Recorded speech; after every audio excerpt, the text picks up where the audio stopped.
Shernan. Gustong harapin itong si M-Site sa flip top.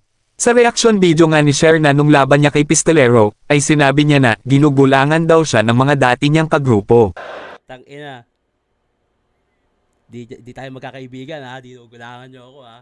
Mas pinili kong tumahimik na lang ha sa mga issue ha. Gusto niyo daan sa battle? Ige, tara. Gagawin ko to para kay Romano.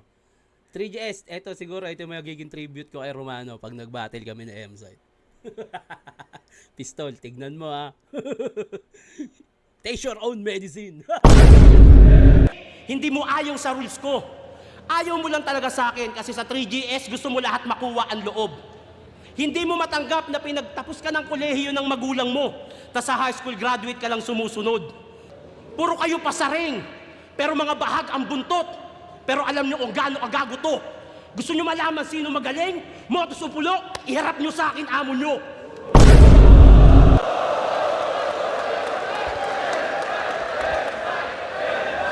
Ang paghaharap muli sa battle sa pagitan ni Shernan at Pistolero, ay hindi lang basta rematch, ito rin ay may kasamang personal na alitan at hindi pagkakaintindihan sa kanilang grupo.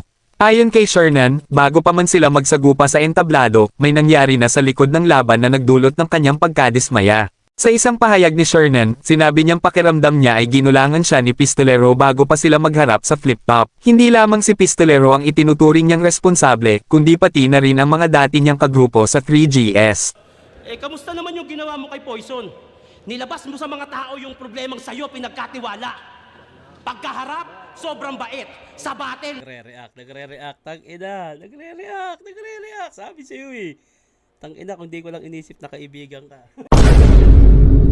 Naset yung utak ko na jokes lang kami, friendly battle. Ayun, kaya yung 2 and 3 niya, may mga ibang atake na siyang ginawa sa akin. Sobrang naguluhan ako dito, 1 week preparation na lang. Kaya sa isip-isip ko, putang ina, parang nagulangan ako nito ah. Tapos nalaman ko pa kay Bruce na parang sabi niya, October pa lang, nababanggit ka na ni Pistol nung sa Cebu na gusto ko niyang kuning kalaban. Sabi ko, putang ina, yun. Nagulangan ako ng putang ina. At mapunta naman tayo sa ibang balita. Anak ni Romano, hagulhol sa iyak sa pagkawala ng kanyang ama. Hello po sa inyong lahat.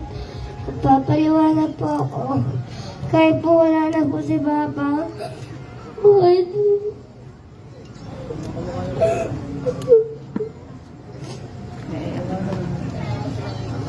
Mahal na mahal ko po siya, lalo na may manino ko siya, nakasuporta po.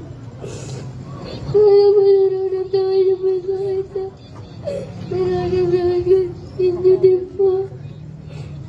Sana din po narinig na po ito ng mama, ng teacher ko po siya. Mahal na mahal ko po kayo. Lalo na din po sa mga ninong ko. Pati din po si Papa.